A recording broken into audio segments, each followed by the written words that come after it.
selalu berusaha menyimpan sesuatu yang bisa membawa manfaat, baik untuk dirinya, untuk anak cucunya, maupun untuk keluarganya, untuk masa kini dan masa depannya.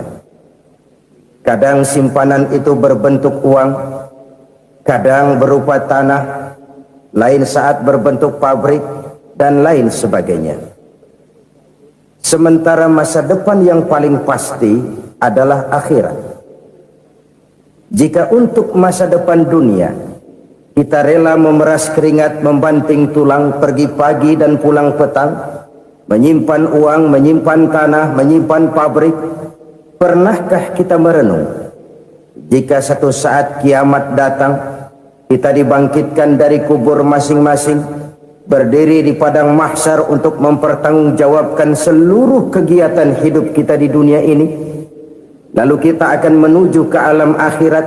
Sudahkah kita mempunyai simpanan untuk akhirat kita? Pada pertemuan kali ini saya ingin menyampaikan sebuah hadis di mana Rasulullah sallallahu alaihi wasallam bersabda, arba'un min kanzil jannah. Simpanan sorga ada 4 macam. Yang pertama, ikhfa'us sadaqah, menyembunyikan sedekah. Saudara-saudara kaum muslimin, sebagaimana yang kita maklum bahwa Allah Subhanahu wa taala melebihkan sebagian rezeki dari kita terhadap yang lain. Ada yang kaya, ada yang setengah kaya, ada yang miskin, ada yang setengah miskin, dan selanjutnya. Ada yang gajinya kecil tapi penghasilannya gede. Ada yang penghasilannya gede tapi nggak punya gaji. Ada juga yang memang gajinya gede dan penghasilannya gede. Kelebihan rezeki merupakan sunnatullah dan tidak harus membuat kita merasa lebih dari yang lain. Bahkan sebaliknya, kelebihan itu harus membuat kita ringan tangan untuk menolong mereka yang memang memerlukan pertolongan. Kalau saudara diberikan ilmu, maka pertanyaan akhirat cuma satu: ilmumu kau amalkan untuk apa? Kalau saudara diberikan umur yang panjang, pengadilan akhirat juga bertanya satu: umurmu kau habiskan di mana? Tapi kalau saudara diberikan harta, pengadilan akhirat akan bertanya dua: hartamu kau dapat dari mana? Kau belanjakan kemana? Dari mananya ditanya, dan kemananya juga ditanya.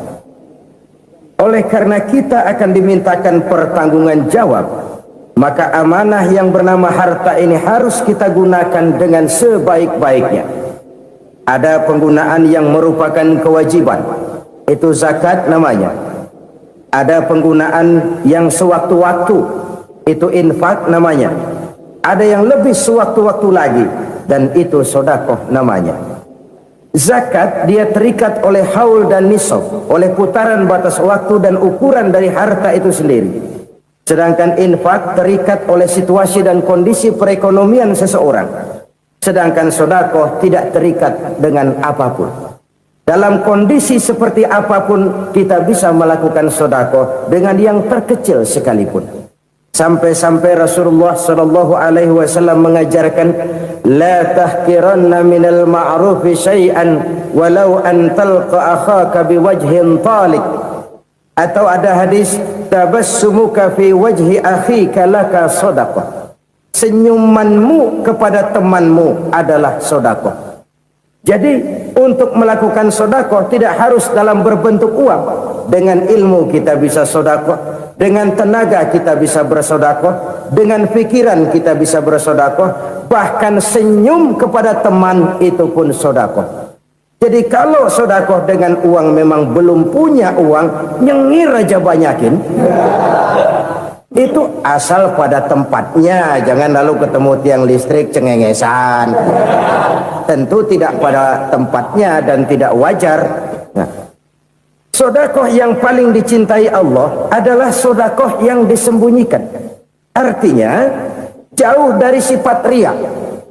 Kan kadang-kadang ada orang sedekah itu disebutkan namanya, apa tidak bagus?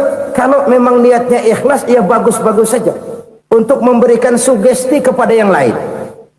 Di Fulan bin Fulan nyumbang sekian, diumumkan.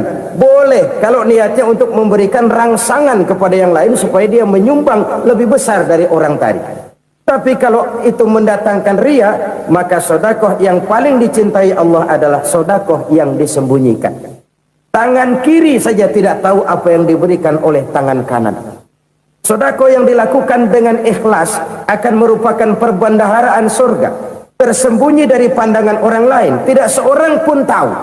Karena memang sikap yang baik adalah melupakan kebaikan dan mengingat kesalahan. Itu salah satu ciri orang bahagia. Orang yang selalu mengingat kesalahannya dan berusaha melupakan segala kebaikannya. Kalau dia akan berada kebaikan, dia tidak bisa ikut, dia merasa rugi karena dia merasa belum pernah berbuat baik. Tapi kalau akan melakukan kesalahan baru, dia ingat kesalahan yang sudah-sudah, sehingga terhalang baginya untuk melakukan satu kesalahan baru. Demikianlah saudara-saudara, bahwa Allah melebihkan rizki sebagian kita dari yang lain, agar terjadi tolong-menolong dalam kehidupan ini. Jadi kesenjangan yang nature, kesenjangan yang alami, itu sunnatullah. Ada yang kaya, ada yang miskin, ada yang kelas menengah. Nah, kenapa lalu sekarang kita berusaha mengentaskan kemiskinan? Oleh karena adanya kesenjangan struktural.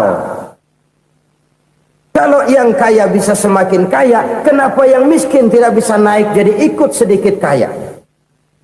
Sebab pada dasarnya Islam adalah agama yang sejak turunnya sudah berupaya memerangi kemiskinan. Bahkan dikatakan kemiskinan itu mendekatkan kepada kekufuran. Orang kalau miskin udah dekat banget sama kafir. Gampang menjadi kafir. Berapa banyak saudara-saudara kita yang oleh karena soal perut, oleh karena soal materi, terpaksa meninggalkan dan menanggalkan akidahnya, menjual petunjuk yang diberikan Allah dengan kesenangan dunia yang cuma sebentar ini. Na'udzubillah thumma na'udzubillah. Jadi makin kita sembunyikan satu sedekah, semakin banyak perbendaharaan kita di surga. Sedekah yang paling dicintai Allah adalah sedekah yang disembunyikan. Malahan ada seorang sufi, dia punya kebiasaan kalau pergi sholat Jumat dia bawa uang, itu uang dia taruh di bawah tikar masjid. Dia niat sedekah kepada siapa saja yang nemuin itu duit. Maksudnya apa? Supaya yang nemuin nggak tahu siapa yang punya duit. Demikian dia saking ingin menyembunyikan sedekahnya. Karena sifat riya itu bisa memakan amal kita sendiri. Riya itu termasuk menyebut-nyebut kebaikan kita. Orang yang suka nepuk dada, sedikit-sedikit ngitungnya kalau nggak gua. Tuh kalau nggak gua tuh. Tuh yang belas itu kalau nggak gua, kalau nggak gua. Iya kalau nggak lu kenapa emang? Orang yang suka menepuk jasad, tuh biasanya memang begitu saudara-saudara. Kalau perang lagi berkecamuk, orang nggak sempat ngaku jadi pahlawan. Tapi begitu perang selesai, yang kagak kenal bedil ngaku pahlawan, mas. Itu sesuatu yang biasa. Oleh karenanya, orang-orang yang ikhlas dalam bersedekah, disembunyikannya sedekah itu, Allah cinta betul. Malahan ada hadis memberikan jaminan, inna shadaqatal mar'il muslimi tazidu fil umri wa tadfa'u mitatas su'i. Sesungguhnya sedekahnya seorang mukmin tazidu fil umri, bisa menambah umur panjang, wa tadfa'u mitatas su'i, dan menyelamatkan manusia dari mati secara su'ul khatimah. Jadi siapa yang kepengen panjang umur, banyaklah sedekah.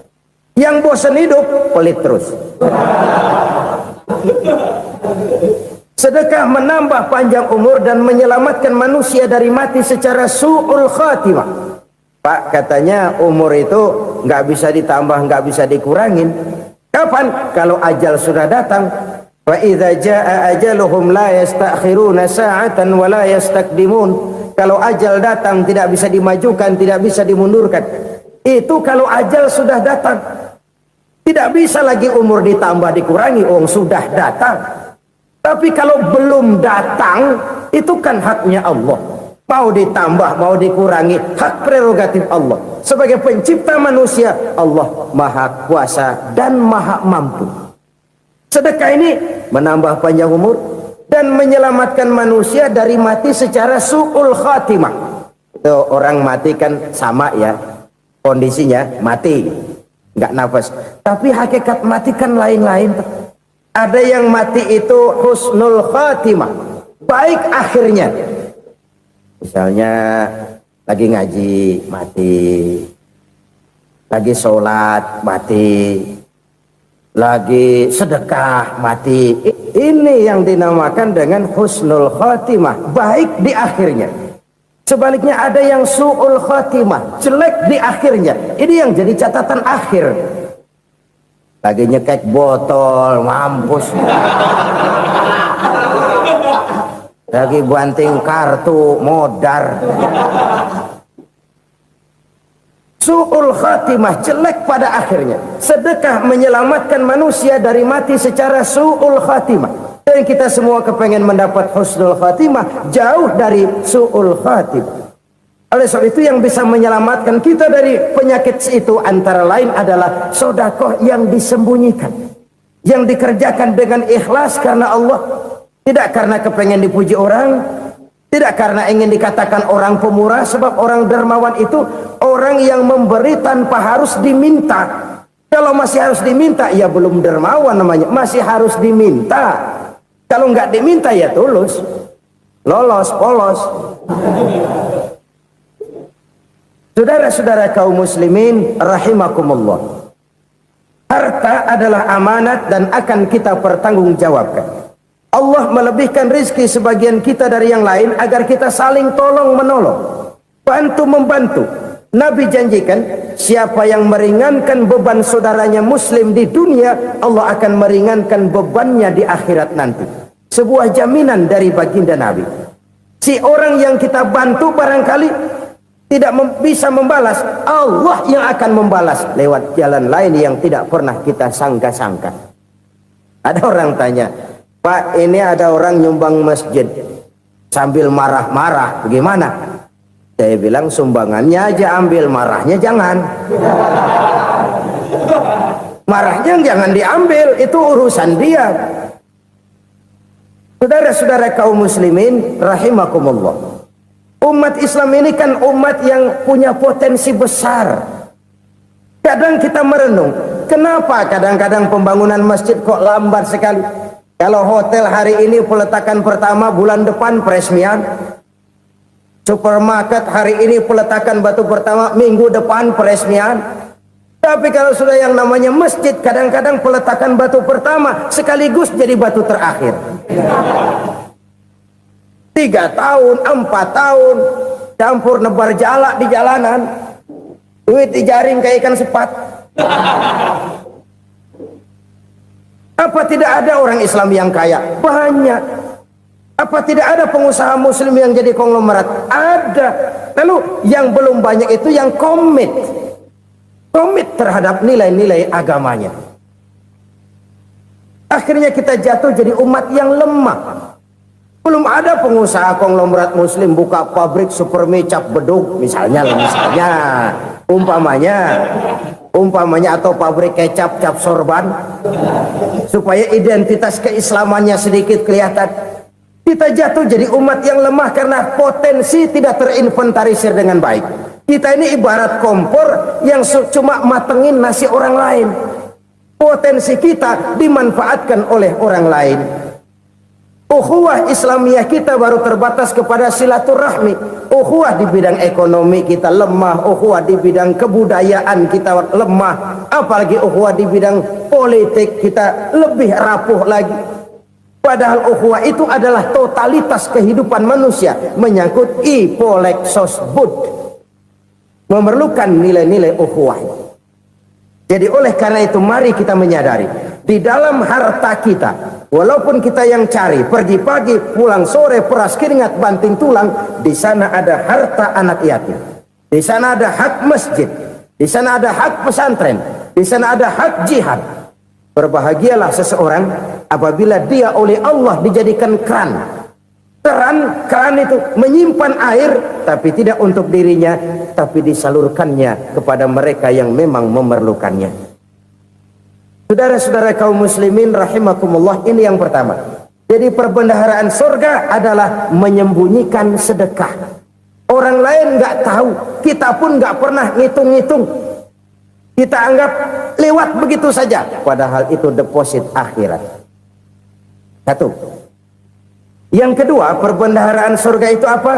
Wa kitmanul musibah, menyembunyikan kesulitan. Kadang orang takut menghadapi kesulitan, tapi makin kita merenung, hidup ini kan sebenarnya urusan. Takut sama urusan, ya jangan hidup. Tandanya orang hidup itu kalau punya urusan. Urusan melupakan problem, problem sering menimbulkan kesulitan. Kesulitan bukan untuk ditakuti, tapi untuk diatasi dan dicarikan jalan keluarnya. Siapa sih orangnya yang nggak pernah sulit-sulit? Makin tinggi status sosialnya, makin gede urusannya. Makin tinggi kualitas imannya, makin berat tingkat kesulitannya. Cuma memang yang namanya enak itu seperti pelangi. Biang lala itu nggak pernah di atas kepala kita, di atas kepala orang melulu. Lo sih enak lo, kata kita. Dia juga bilang yang enak kan lo. Pelangi itu nggak pernah di atas kepala kita. Kata tukang beca, aduh enak ya naik Mercy. Kata tukang beca, apa yang di dalam mobil Mercy? Aduh enak bener tukang beca, di jok ngeringkuk ngorok pulas bener. Saya kamar pakai AC sejuk, tempat tidur sutra empuk, alga spring bed, gula kulik nggak bisa pulas kalau belum minum Valium, belum tidur. Enak bener tukang beca, di jok ngorok nggak tahu wetan kulon. Si tukang beca bilang yang di Mercy enak, yang di Mercy bilang tukang beca enak. Inilah enak, nggak pernah di atas kepala kita, di atas kepala orang lain melulu enak itu. Nah saudara-saudara, yang merupakan perbendaharaan surga itu orang yang bisa menyembunyikan kesulitan, baik pribadi ataupun rumah tangga. Nih terutama rumah tangga yang jadi soalnya. Kadang-kadang kita ini kalau senang, sebaliknya kalau senang kita diam, kalem aja, cuek. Banyak banget duit kita bawaan, diam aja udah. Malah ketemu orang takut. Tapi begitu susah, sekampung tahu. Padahal Nabi mengajarkan perbendaharaan surga itu menyembunyikan musibah, menyembunyikan kesulitan. Kalau enak, cerita sama orang-orang. Kalau nggak enak, rasain sendiri, tekan sendiri, atasin sendiri. Kita kan sebaliknya. Senang kita diam, asal lagi susah, paling tidak kita nyari teman buat cerita kesusahan. Siapa orangnya yang nggak pernah susah? Cuma soalnya bagaimana kita mengatasi kesusahan itu sendiri. Begitu juga misalnya kalau orang sudah berumah tangga, itu orang tuanya harus menjadi tempat dia cerita yang enak-enak saja. Yang nggak enak rasain berdua, selesaikan berdua, atasin berdua. Jangan dibalik. Asal senang diam, giliran susah saja. Maknya laporan. Terbalik. Bisa menjaga security informasi. Maka nama bayam keluar diam, malah seluitan. Enak amat lo makan daging ayam. Security informasi. Saudara-saudara kaum muslimin rahimakumullah, ujian yang terberat itu yang pernah diberikan kepada para nabi, para rasul, para aulia, para ulama. Makin tinggi keimanan, makin berat bentuk kesulitan. Ayo saya kemukakan satu contoh saja. Ada seorang nabi yang kaya, nabi kaya, namanya Nabi Ayub. Iblis kalau orang begini kan keki, ibadahnya rajin, kaya. Nih yang kayak begini susah digodain. Kalau ibadahnya rajin, miskin, enggali bisa disogok. Sini imannya mantap, ibadahnya rajin, kaya, nabi lagi. Oh, tapi namanya iblis nggak kurang akal, laporan, Tuhan, kenapa Les? Ya ini bahasa saya, bahasa Qurannya sih nggak gitu. Itu hambamu yang namanya Ayub, dia rajin ibadah cuma karena dikasih kaya aja. Coba kasih miskin dia, berhenti dia sembahyang. Ah, kamu bisa aja. Saya tahu Ayub itu hambaku yang ikhlas. Saya buktiin Tuhan, silahkan. Dibuktiinlah, iblis turun ke alam ini. Yang mula-mula dia lakukan, dia rusak sawah ladang Nabi Ayub. Dia binasakan binatang ternak Nabi Ayub. Sehingga dalam waktu singkat, jatuhlah Nabi Ayub dari orang paling kaya jadi orang paling miskin. Beliau masih ibadah di mihrab dalam masjid. Datang iblis. Saudara Ayub, ya, lagi ngapain? Ibadah. Nyembah Allah, nyembah Allah. Oh, percuma. Kenapa? Tuhan yang ente sembah nih, dia udah bikin miskin ente. Sawah ladang ente hancur lebur, binatang ternak binasa. Sekarang ente jadi orang paling miskin. Ngapain nyembah Tuhan kayak begitu? Tekor. Udah berhenti dah ibadah, berhenti ibadah. Ini iblis sama Tuhan laporannya lain, yang dikerjakan kepada Nabi Ayub juga lain. Benar begitu iblis kata Nabi Ayub? Iya. Sawah ladang saya habis, buras. Binatang ternak saya binasa, binasa. Saya miskin, bangpak. Apa jawab Nabi Ayub? Bukan innalillahi, ya, ini hebat. Alhamdulillahillazi a'tani wa akhza minni. Segala puji bagi Allah yang telah memberikan harta kepada saya dan sekarang mengambilnya lagi. Alhamdulillah. Allah yang ngasih, Allah yang ambil. Itu mah urusan Allah. Iblis cuman ibadah jalan terus, sujud lagi Nabi Ayub. Iblis seleher gondok banget. Dasar Nabi nggak mempan dia apa-apain. Miskin malah alhamdulillah. Allah yang ngasih, Allah yang ngambil. Jadi kalau kita tidak komit, kita tidak terikat kepada kaya, miskin, senang, susah, apa yang bisa bikin kita susah? Jadikan kekayaan, kemiskinan, jadikan senang, susah sebagai anak buah yang bisa kita atur. Jangan kekayaan ngatur kita, jangan kemiskinan ngatur kita. Kita yang harus mengatur mereka. Senang, susah, kaya, miskin, bahagia, sengsara, jadikan itu anak buah yang bisa kita atur. Kalau sekarang kita kaya, lain saat boleh jadi kita miskin, semiskin-miskinnya. Allah yang ngasih, Allah yang ngambil. Tenaga mana yang bisa menghalangi? Ibadah jalan terus. Iblis makin gondok. Dasar Nabi loh. Akhirnya apa? Nabi Ayub dikerjain, diberikan penyakit. Demikian fatal penyakitnya. Bayangin, udah miskin sakit. Masya Allah. Miskin sakit. Sakitnya nggak lama, kira-kira 16 tahun. Istrinya 3, 2 mental minta ceraiin. Ngerawatin laki bengek begini. Senang belum tentu, susah udah pasti nih. Cerai aja, cerai dah. Cerai. Tinggal satu Siti Rahmah yang setia menemani beliau. Sesetia-setianya hati perempuan. Satu saat Siti Rahmah bilang, "Bang, iya, abang kan Nabi bang. Lalu namanya Nabi kan doanya jarang meleset bang. Maksud kamu minta kenapa sih sama Tuhan biar abang sembuh baik dah bang?"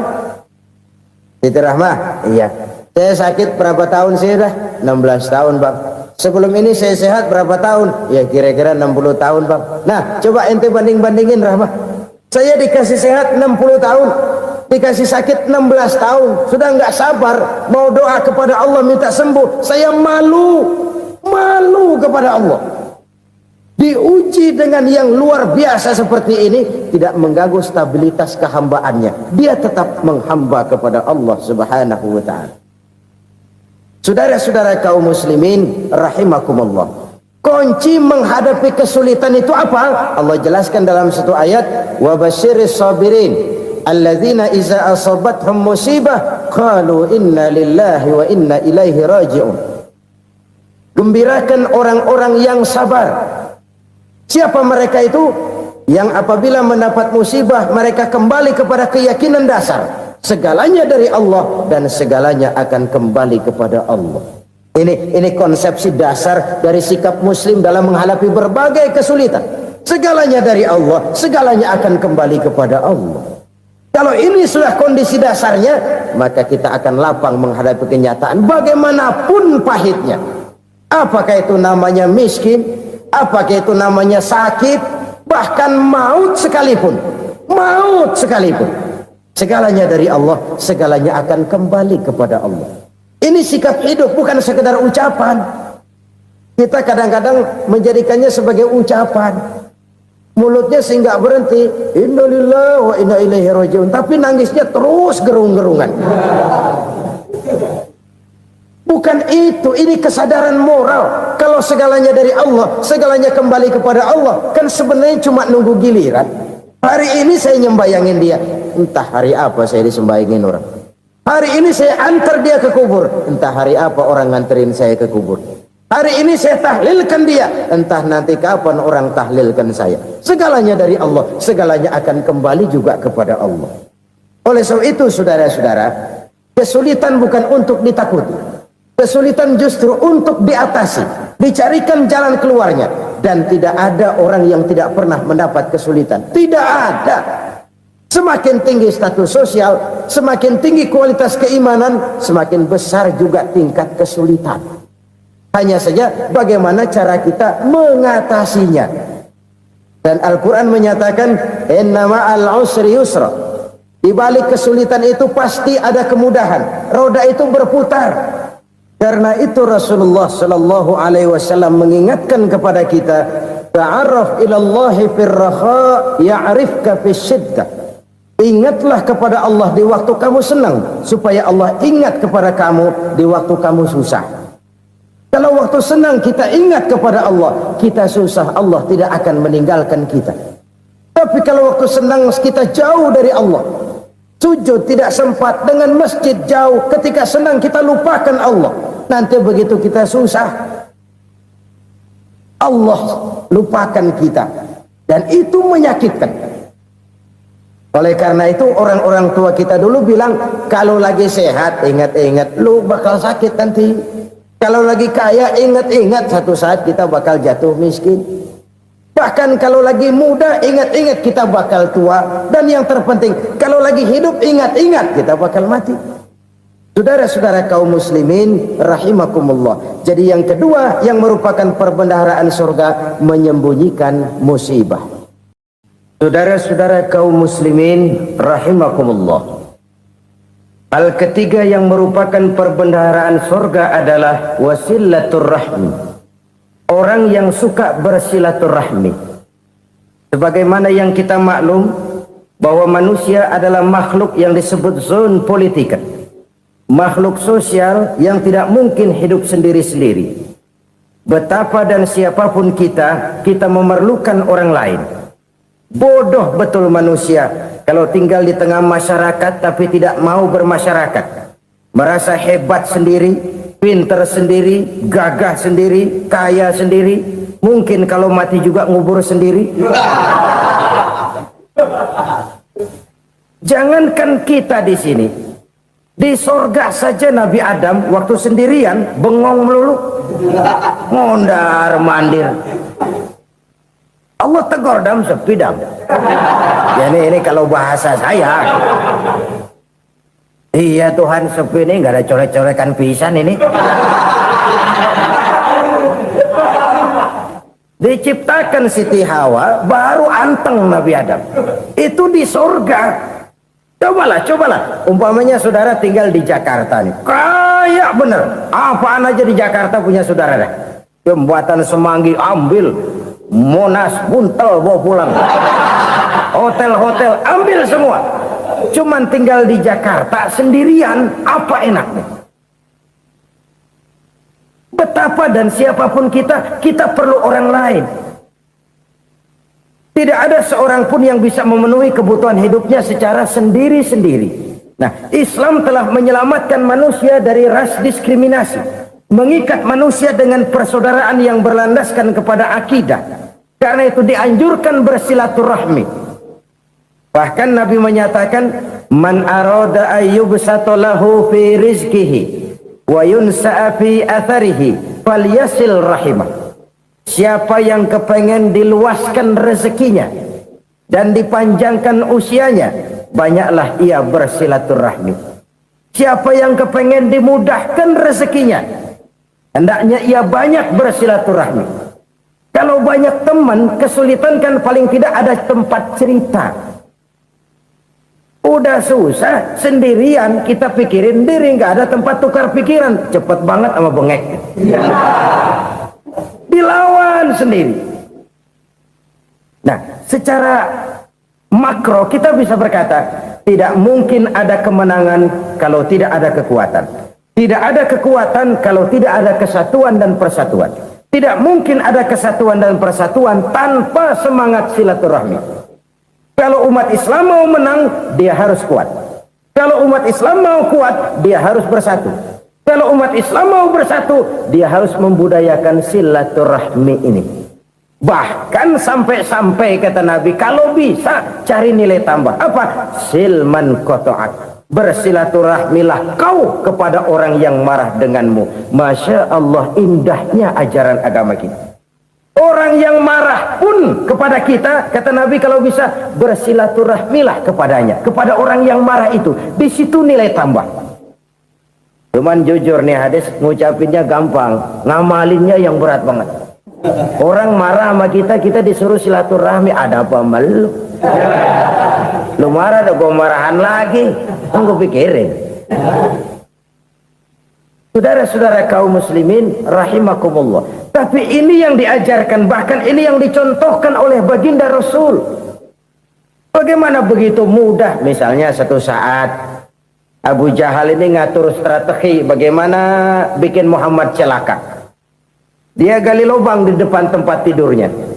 Dia tutupin daun korma. Terus dia panggil seseorang, ke sini. Kasih tahu Muhammad, pamannya sakit keras, minta ditengokin. Berangkat orang ini ke sana. Muhammad, labbaik. Pamanmu sakit keras, dia minta ditengokin. Baik, saya akan datang menjenguk beliau. Berangkatlah Nabi ke rumah Abu Jahal tanpa prasangka apapun. Abu Jahal udah pasang setil, selimut 3 rangkap setengah dipakai, persis kayak orang meriang. Tapi sembari ngintip dari balik selimut, begitu Muhammad buka pintu, nah masuk perangkap nih. Muhammad jalan menuju tempat pembaringan. Makin lama makin dekat, makin lama makin dekat, makin dekat ke lubang yang dipasang oleh Abu Jahal itu. Dalam hati Abu Jahal, terus dah jatuh, mampus dah lo ini. Mampus lo hari ini nih. Apa yang terjadi? Malaikat Jibril datang. Muhammad, pamanmu cuma pura-pura sakit. Di depan tempat tidurnya ada lubang perangkap supaya kamu jatuh ke situ. Sudah, kamu pulang. Balik kanan Nabi. Sudah hampir jatuh ke lubang, balik kanan, pulang. Bayangin kecewanya Abu Jahal. Muhammad dikit lagi, Muhammad dikit lagi. Enggak paman, saya pulang aja. Emosi bangun dari tempat tidur, enggak sadar kalau lagi pura-pura sakit. Lompat ngejar Nabi, dia lupa dengan lubang yang dia gali. Serak, nyemplung sendiri ke dalam lubang.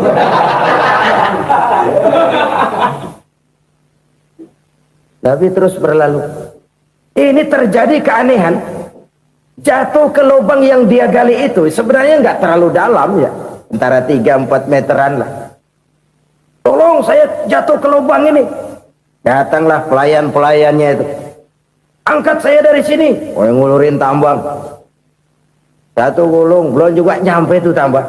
Kurang, beli lagi ke warung. Sambung, ulur lagi, nggak juga bisa sampai. Wah, ini kerjaan Muhammad ini. Tolong, siapa salah seorang kamu ke rumah Muhammad, kasih tahu encangnya kecebur. Minta ditolongin. Sampaikan kepada Rasul. Kenapa? Pamanmu jatuh ke lubang, Muhammad minta tolong diangkatin. Tambang udah nyambung-nyambung nggak nyampe juga. Ya, nanti saya datang, saya tolong. Coba. Nyata-nyata orang berniat jahat mau mencelakakan dia. Datang dia menolong. Ini yang disebut air tuba dibalas air susu ya ini. Bukan sebaliknya. Air tuba dibalas air susu. Paman, kecebur ya? Iya Muhammad, tolong ini. Pegang tangan saya.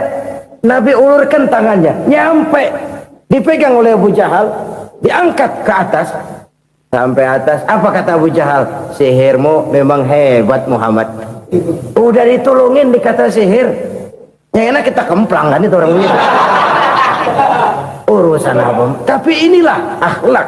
Kalau bisa kamu bersilaturahmilah dengan orang yang marah kepadamu sekalipun. Orang marah kita tetap baik. So, kalau kita berbuat baik sama orang yang memang baik, rasanya sih biasa-biasa aja.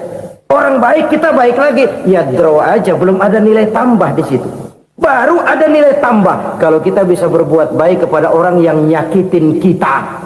Itu namanya kita setingkat di atas dia. Dia sakitin kita, kita berbuat baik sama dia. Dia pelit sama kita, kita baik sama dia. Dia marahin kita, kita deketin dia. Di situ kita punya nilai tambah. Jadi siapa yang ingin diluaskan rezekinya kata Nabi dan dipanjangkan umurnya, hendaklah ia banyak-banyak bersilaturahmi. Sederhana sebenarnya silaturahmi. Tapi silaturahmi membangkitkan semangat kesatuan dan persatuan. Kesatuan dan persatuan melahirkan kekuatan. Dalam matematika, 1 ditambah 1 pasti 2. Tapi di tengah masyarakat, 1 orang takut ditambah 1 orang takut, hasilnya jadi 2 orang setengah berani. Kenapa setengah berani? Karena udah berdua. Tadi pan takut sendirian. Kalau dia kumpul turu-turu takutlah jadi berani. Kita yang lemah, kita yang tidak berdaya, kita yang miskin, kalau mau kompak bersatu, apa yang nggak bisa kita kerjain? Apalagi tinggal di kota besar, pilihan cuma 2, bertahan atau minggir. Bertahan atau minggir. Untuk bisa bertahan harus mampu bersaing. Untuk mampu bersaing harus punya keahlian. Keahlian harus ditunjang dengan pendidikan, ditambah oleh kekompakan sebagai umat.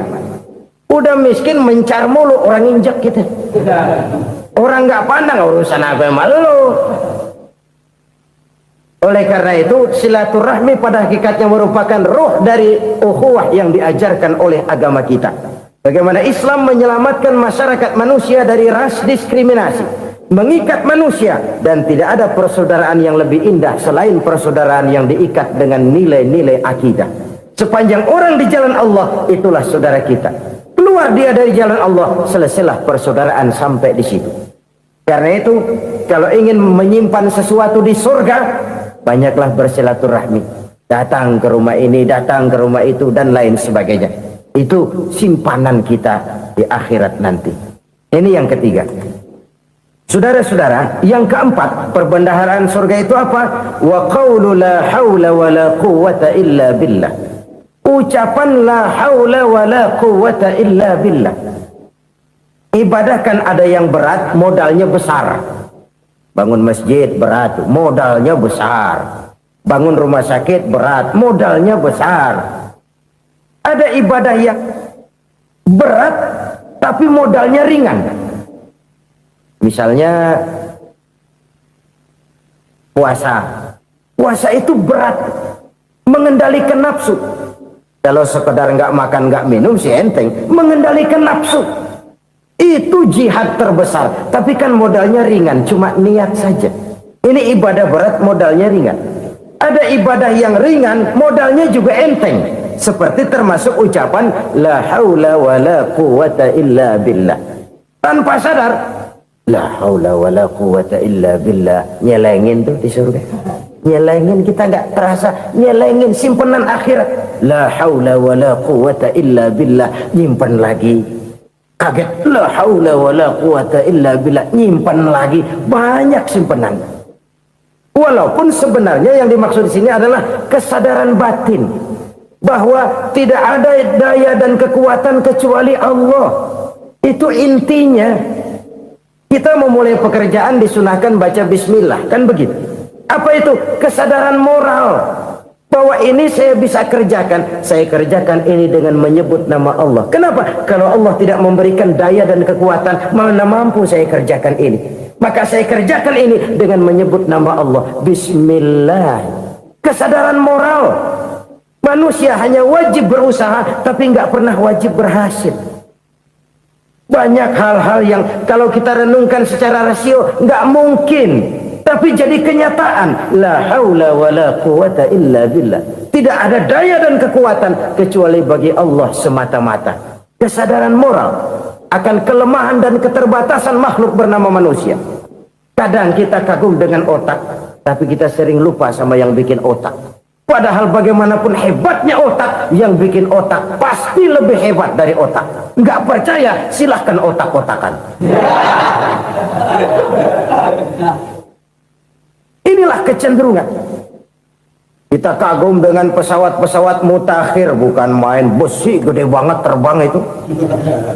Alangkah hebatnya. Lalu apa yang bikin otak tidak lebih hebat dari itu semua?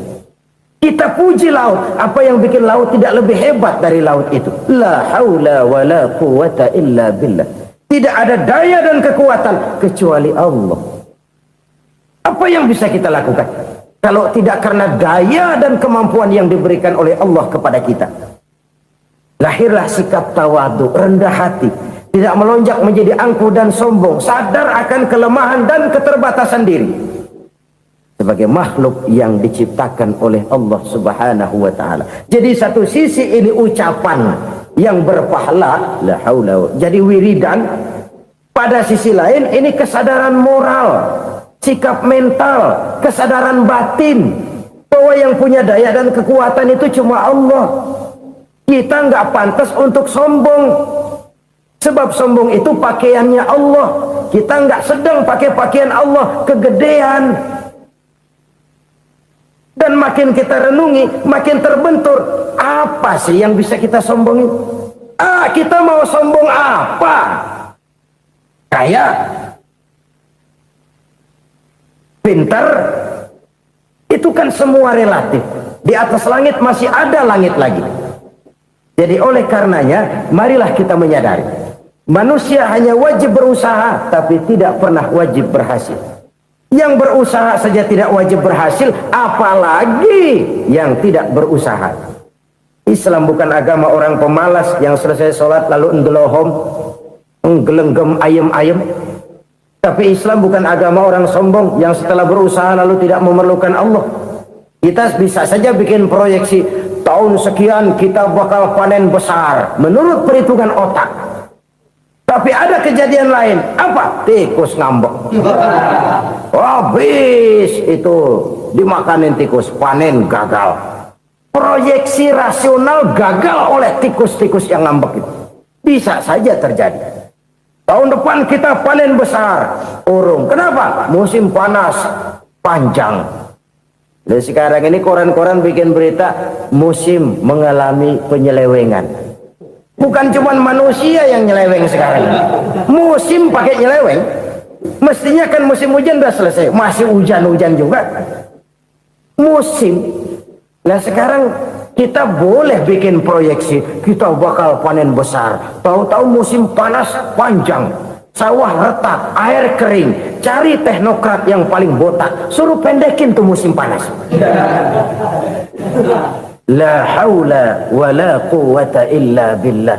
Inilah kesadaran moral. Saudara, saya teringat satu saat ada seorang konglomerat. Umurnya ya kira-kira 70-an. Satu saat dia ditanya oleh wartawan, "Pak, umur Bapak berapa sih?" "Ya paling 10 tahun." 10 tahun? 10 tahun? Anak Bapak berapa orang? Satu saja? Satu. Harta Bapak berapa? Ya paling-paling bangsa 7 juta kali. 7 juta? Iya. Pak, kenapa Bapak bohongi saya? Bapak punya buku biografi. Koran-koran, majalah-majalah banyak memuat cerita riwayat hidup Bapak. Saya tahu umur Bapak 70. Kenapa bilang cuma 7 tahun? Saya tahu anak Bapak 8. Kenapa cuma bilang 1? Saya tahu harta bapak miliaran, mungkin triliunan, pabrik di mana-mana, bank di mana-mana. Kenapa bilang uang bapak cuma 7 juta? Nah, kata si konglomerat tadi, kamu benar nak, kamu benar. Umur saya kalau jumlahnya memang 70 nak. Cuman ingat-ingat saya, baru 7 tahun terakhir ini saya sujud. Baru 7 tahun terakhir ini saya berusaha dekat dengan Allah. Saya laksanakan perintahnya, saya jauhi larangannya. 7 tahun inilah rasanya yang ada nilainya di hadapan Allah. Yang 63 tahun matong, kelabu, kelem umur gue. Habis untuk maksiat, untuk munkarat. Maka ketika ditanya tadi, umur saya 7 tahun itu. Oh begitu Pak. Oh iya. Lalu anak Pak, anak bapak kan 8. Kenapa bilang cuma 1? Nah, kalau jumlah hitungannya memang anak saya 8. Tapi dari 8 orang ini rasanya cuma 1 nih yang bakal jadi buah hati, belahan jantung, pelanjut cerita, penerus sejarah, bakal jadi anak soleh yang akan mendoakan saya. Cuma 1 rasanya anak saya ini yang bakal jadi buah hati saya, besar-besaran saya, yang akan mendoakan di kubur saya, yang akan mendoakan di akhirat saya. Yang 7 orang mana? Masya Allah, yang 1 tenggeng, yang 1 nyekek botol mulu, yang 1 nggak karu-karuan. Makanya saya bilang 1 anak saya yang akan bisa mendoakan saya. Oh begitu Pak. Iya. Nah harta Pak, harta bapak kan triliunan, pabrik bapak di mana-mana, uang bapak hampir di tiap bank-bank besar. Kenapa bilang cuma 7 juta? Betul kau nak. Harta saya kalau jumlahnya memang miliaran, triliunan mungkin. Tapi yang saya ingat baru 7 juta tuh yang saya belanjakan di jalan Allah. Saya nyumbang masjid, saya santuni yatim piatu, saya bantu pembangunan pesantren, saya bantu pembangunan rumah sakit Islam. Itu yang akan saya bawa pulang ke akhirat, yang 7 juta itu. Yang triliunan itu nanti akan diperebutkan oleh anak-anak saya sebagai waris saya. Jadi harta saya 7 juta itu yang bakal nemenin saya di akhirat, yang akan saya bawa pulang jadi teman saya. Saudara-saudara kaum muslimin, jangan-jangan orang tua itu adalah kita-kita ini. Jangan-jangan kita-kita ini adalah orang tua itu. Jangan-jangan itu potret dari diri kita masing-masing. Dari sekian umur yang diberikan Allah, berapa tahun yang ada nilainya di hadapan Allah? Dari sekian anak-anak yang merupakan amanah, berapa yang akan mendoakan kita sebagai orang tuanya menjadi anak soleh? Dari sekian banyak harta yang diberikan Allah, berapa yang akan kita bawa pulang menghadapnya nanti, yang kita belanjakan di jalan Allah? Ini sebuah potret kehidupan. Karena itu kita kembali kepada la haula wa la quwata illa billah. Kita wajib berusaha, kita wajib berikhtiar. Selebihnya segala daya dan kekuatan hanya milik Allah saja semata-mata. Satu kesadaran batin dari setiap pribadi muslim. Setelah ia berusaha dan berikhtiar, ia menyerahkannya kepada Allah Subhanahu wa ta'ala. Jadi satu sisi ini merupakan wiridan ucapan yang mengandung pahala, pada sisi lain ini merupakan sikap batin dari seorang muslim di dalam ia menghadapi realitas kehidupan ini. Saudara-saudara kaum muslimin rahimakumullah, kalau ini kita jadikan satu basis kehidupan, maka ini akan menyelamatkan manusia dari kemungkinan tergelincir menjadi orang yang lupa diri dan lupa darat. Sebab itu Imamul Ghazali berpesan, jadidis safinah fa innal bahra amiq wa khuziz zad fa inna safara ba'id wa khaffifil hamla fa innal hamla sadid. Perbarui selalu kapalmu karena lautan sangat dalam.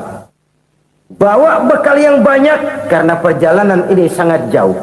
Ringankan beban karena kebanyakan beban akan menyakitkan. Alangkah indah kalimat ini, alangkah dalam makna yang terkandung di sana. Perbarui selalu kapalmu karena lautan sangat dalam. Apa artinya ini? Jaga mentalmu baik-baik.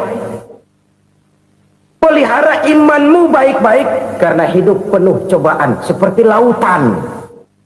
Kita kalau berlayar di lautan kan kadang-kadang tenang, angin bertiup sepoi-sepoi basah. Jika malam datang bintang gemintang bertabur menghias cakrawala. rembulan memantulkan sinarnya dengan indah. Dalam keadaan begitu berlayar enak. Tapi lain saat ombak menggunung, halilintar menyambar, angin topan bertiup. Berapa banyak sudah saudara-saudara kita yang tenggelam di lautan dunia tanpa sadar bahwa dia belum sampai kepada pantai yang akan dituju. Berapa banyak sudah saudara-saudara kita yang tenggelam di lautan dunia ini tanpa sempat bangkit lagi. Dia menyangka sudah sampai kepada tujuannya. Hati-hati kapal jangan sampai bocor karena lautan sangat dalam. Iman ini jaga baik-baik karena hidup penuh dengan ujian. Wa khuzizat fa inna safara ba'id. Bawa bekal yang banyak karena perjalanan sangat jauh. Saudara mau ke Bandung, bawa duit. Saudara mau ke Surabaya, banyakan lagi duitnya.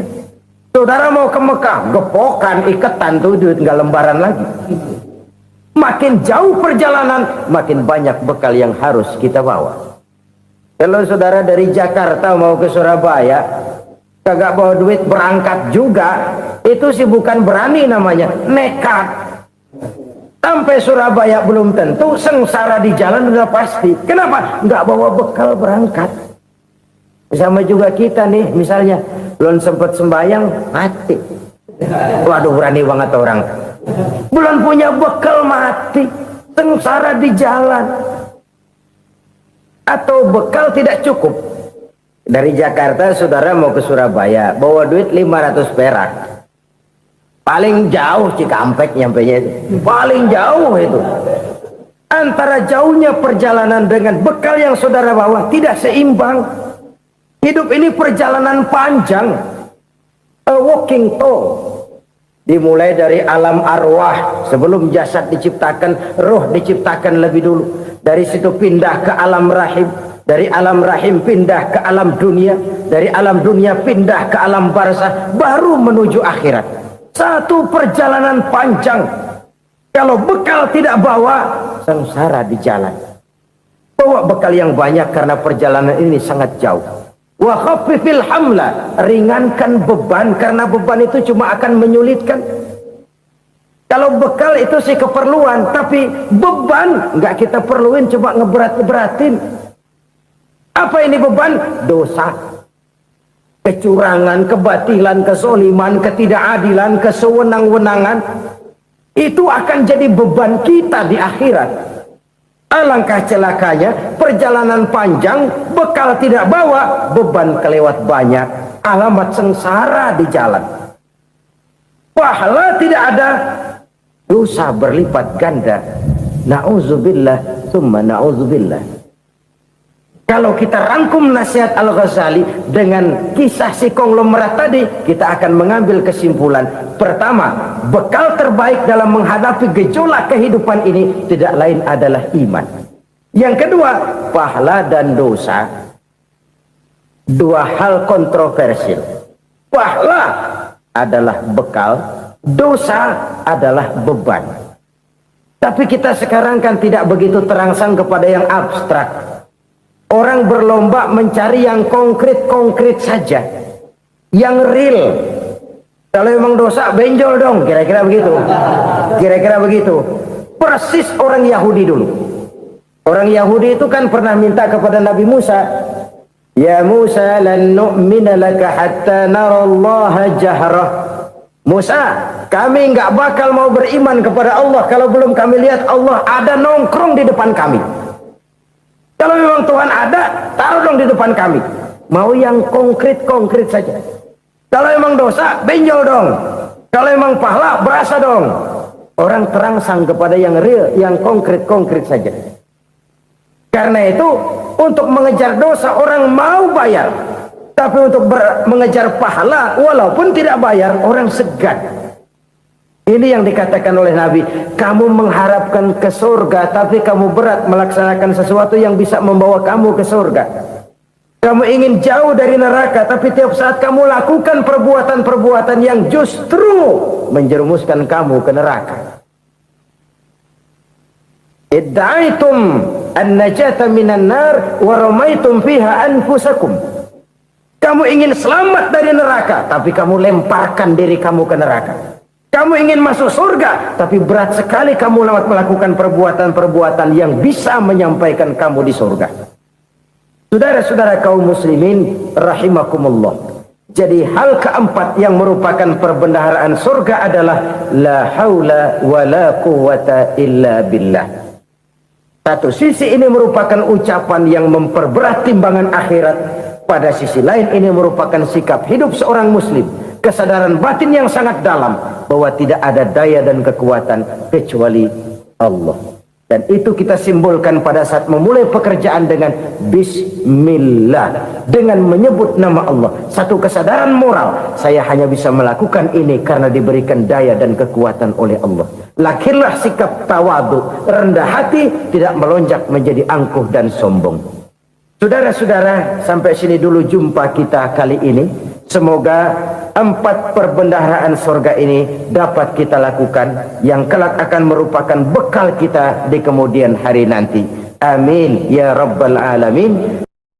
Bapak-bapak, ibu-ibu, saudara-saudara kaum muslimin rahimakumullah. Di dalam kehidupan kita sebagai seorang muslim, minimal 5 kali dalam sehari semalam kita mendengar seruan untuk mendirikan solat yang disebut azan.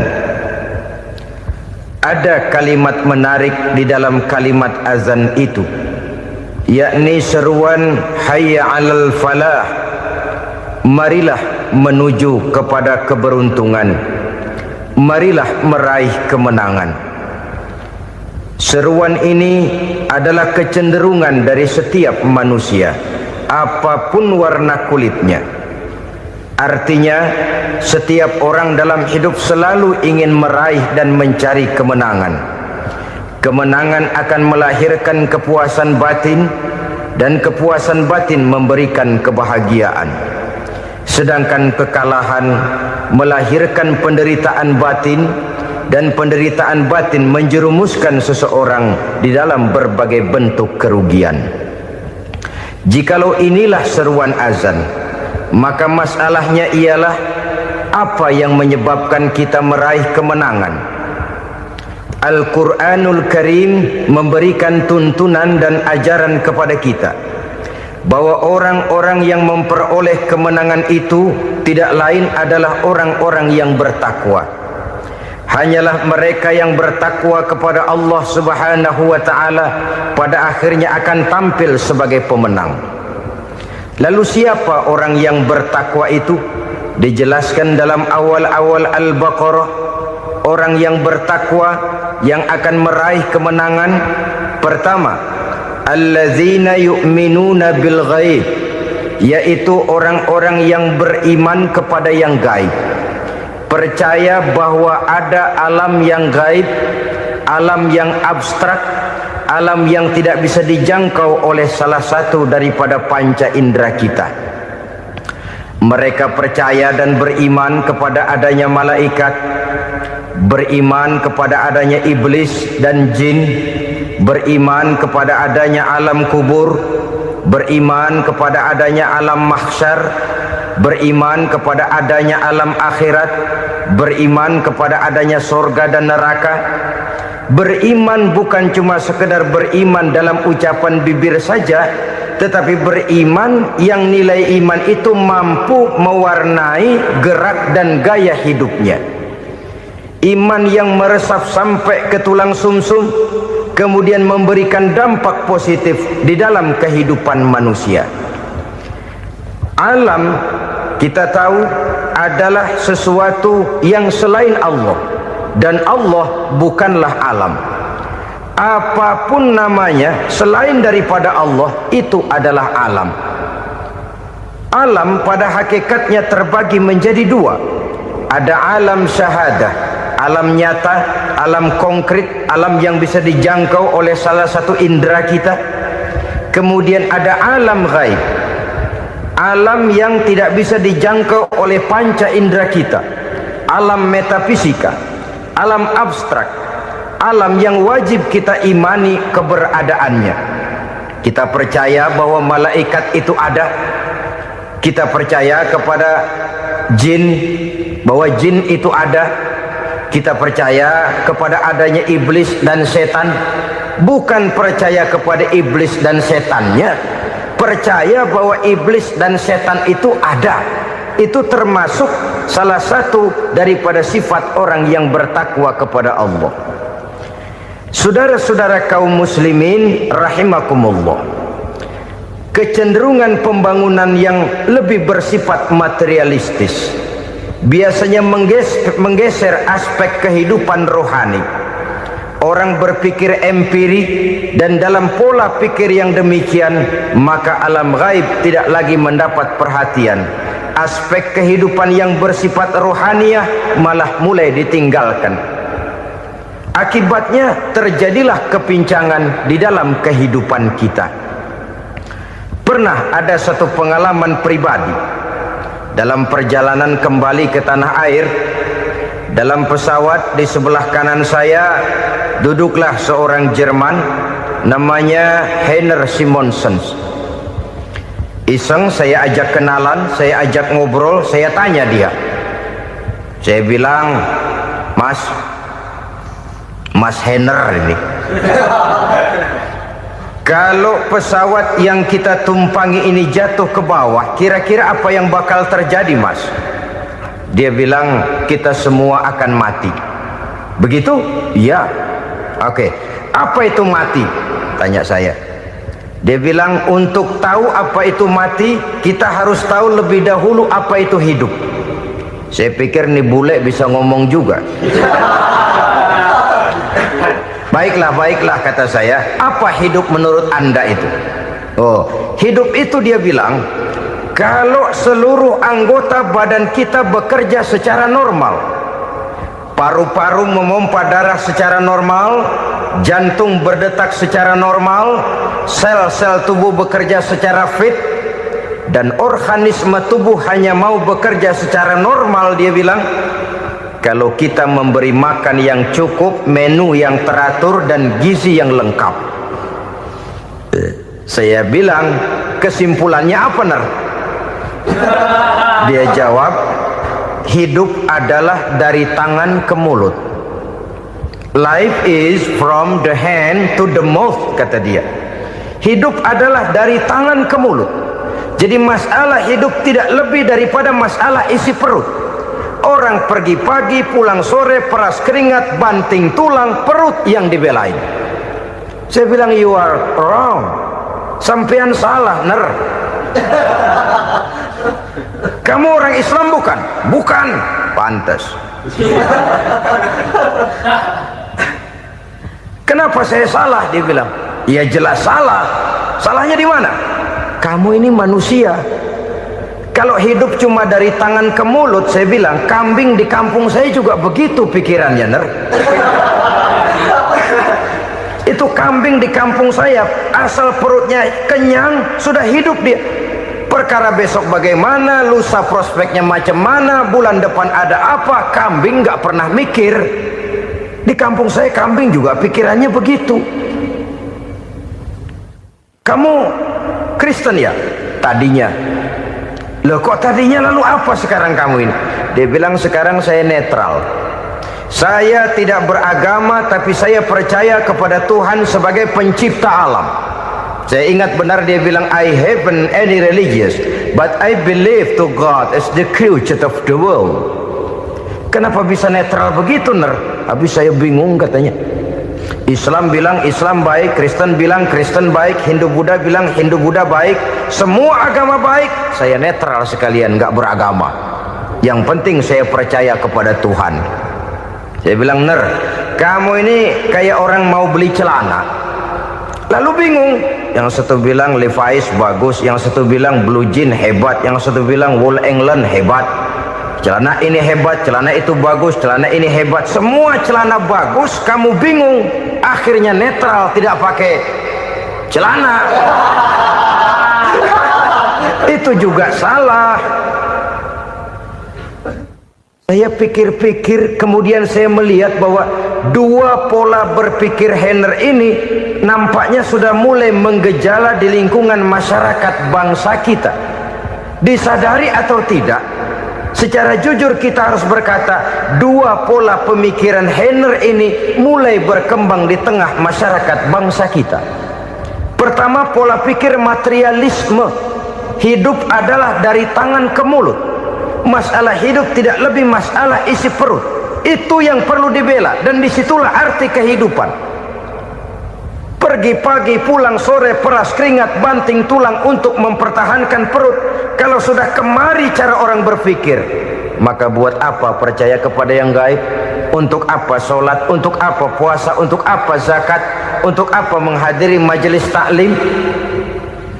Tanpa kepercayaan kepada yang gaib, hidup berjalan menurut alur empiris dan materialis.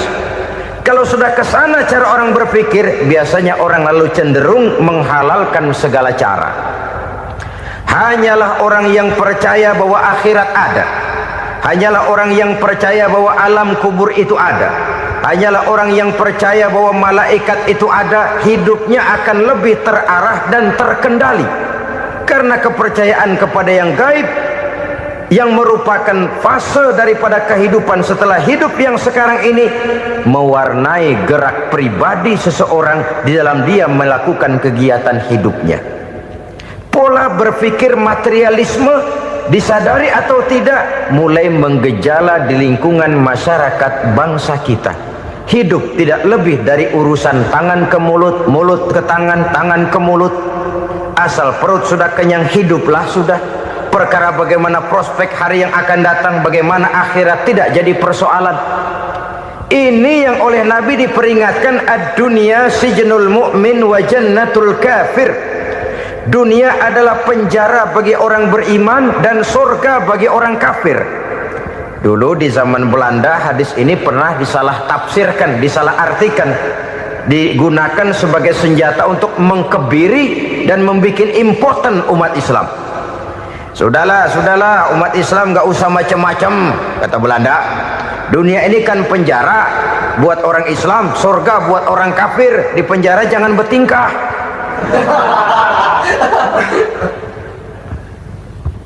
Pengertiannya tidak begitu.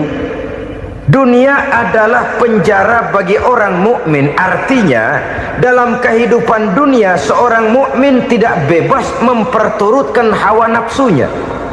Di penjara hawa nafsunya itu. Sebaliknya, surga bagi orang-orang kafir. Buat orang kafir, surgalah dunia ini. Mereka bebas memperturutkan hawa nafsunya, dilarang tidak terlarang, dicegah pun tidak tercegah. Mereka hidup menurut alur bisikan nafsu mereka sendiri. Kemudian bila ajal datang, maut merenggut nyawa, selesailah surganya sampai di situ. Maka bagi orang-orang yang tidak percaya kepada adanya akhirat, kepada adanya alam gaib, surganya sebatas umurnya. Sekali lagi, surganya sebatas umurnya.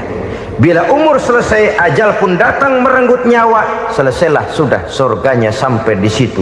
Alangkah pendeknya perjalanan orang-orang yang tidak percaya kepada alam gaib ini. Bagi kita mukmin, jikalau kita mampu memenjarakan hawa nafsu, kita bisa bahagia di dunia ini. Dan Islam memang tidak menyuruh kita sengsara di dunia. Raih dunia, kejar dunia, gapai dunia sebagai alat untuk mencapai kebahagiaan di akhirat nanti. Hidup adalah satu perjalanan panjang yang terbentang sejak kita terlahir dari alam rahim sampai kepada alam akhirat nanti. Andai kata kita gagal meraih kebahagiaan di dunia, toh kita masih punya akhirat. Tapi jangan jadi dalil yang melemahkan semangat. Biarin dah kita di dunia kebelangsak, yang penting akhirat. Akhirnya dunia benar-benar kebelangsak. Bagaimana dunia ini bisa kita raih, dan bagaimana meraih dunia untuk menunjang kepentingan akhirat nanti. Yang kedua dari pikiran Henner yang saya lihat menggejala di lingkungan masyarakat bangsa kita, timbulnya manusia-manusia netral. Seolah-olah Tuhan yes, agama no. Sama Tuhan percaya, agama ogah. Tuhan ngangguk, giliran agama godeng. Padahal hampir dalam setiap ayat dalam Quran, kata-kata amanu biasanya bergandeng dengan wa amilus shalihat. iman dan amal soleh. Ini sebagai isyarat Tuhan dan agama jangan pernah dipisah-pisah. Apabila kita bertuhan, maka kita harus beragama. Apabila kita beragama, maka agama itu harus bersumberkan dari Tuhan yang kita imani itu. Tidak mungkin kita pisah, Tuhan yes, agama no. Sama Tuhan percaya tapi agama bikin sendiri. Sembayangnya cukup bengong 2 jam madep mulon.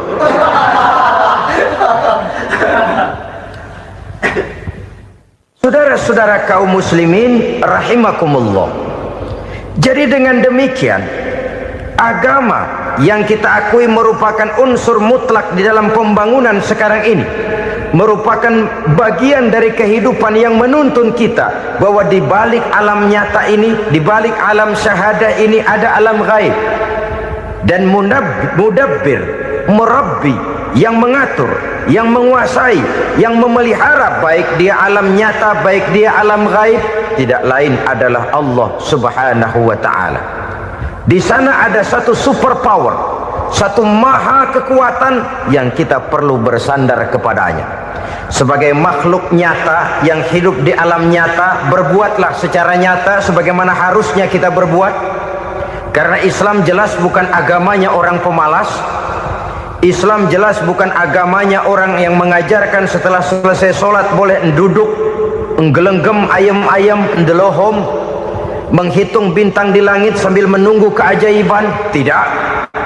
Islam adalah agama yang mengajarkan apabila sholat sudah selesai kamu kerjakan, bertebaranlah di permukaan bumi, cari karunia Tuhanmu. Jangan hidup berpangku tangan menunggu keajaiban. Karena hidup bukan undian. Jangan berharap untung besar tanpa mau peras keringat.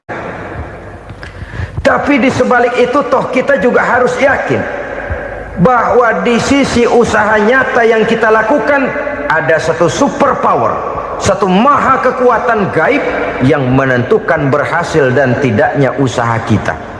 Kepercayaan kepada hal semacam inilah yang mendorong kita untuk mempunyai sandaran vertikal, agar jikalau usaha ini berhasil kita tidak lupa diri dan lupa daratan.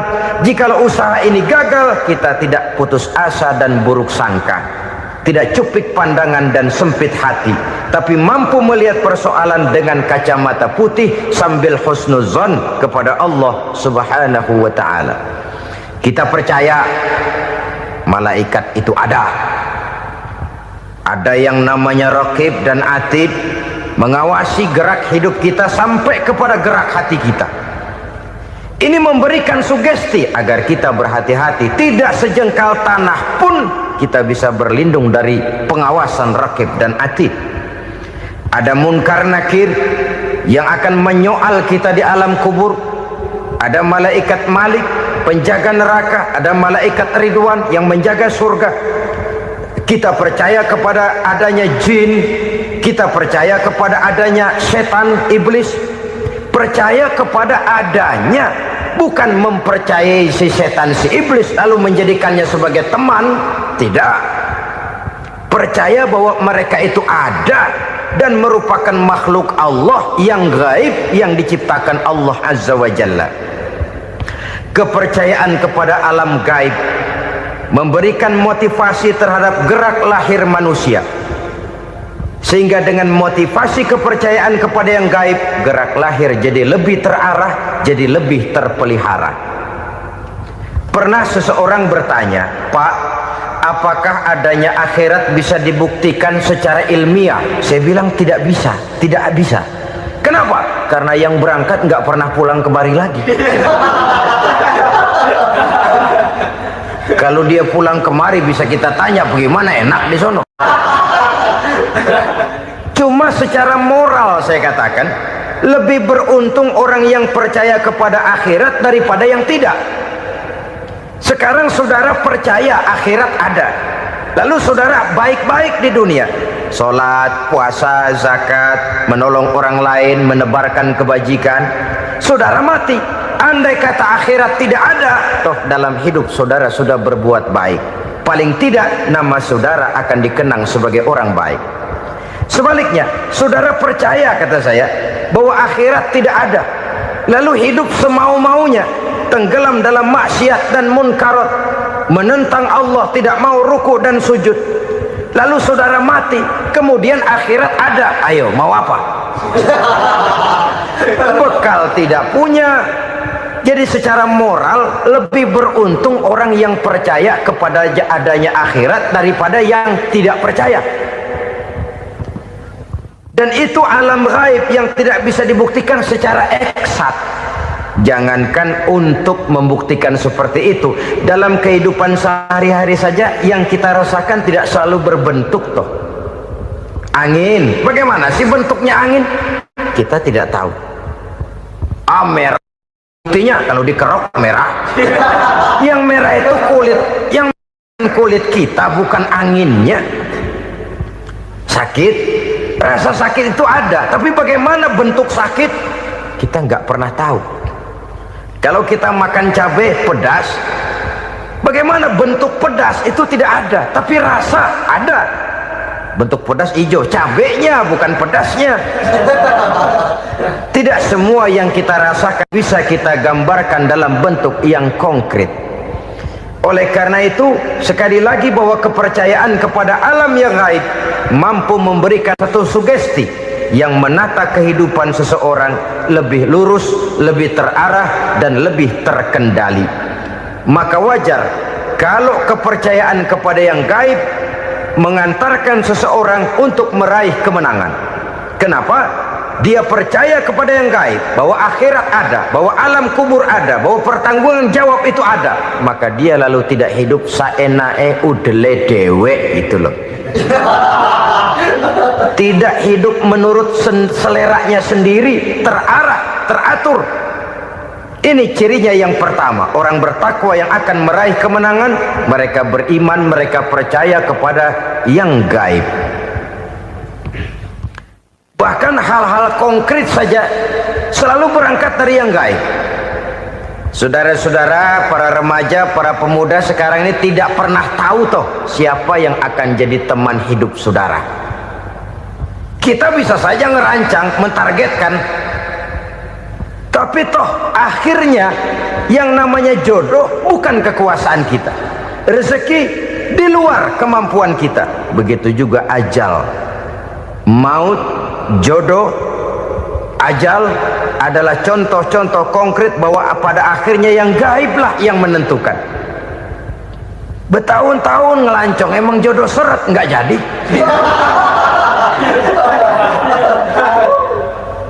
Begitu kenal baru setengah malam nginep ditangkap hansip kan.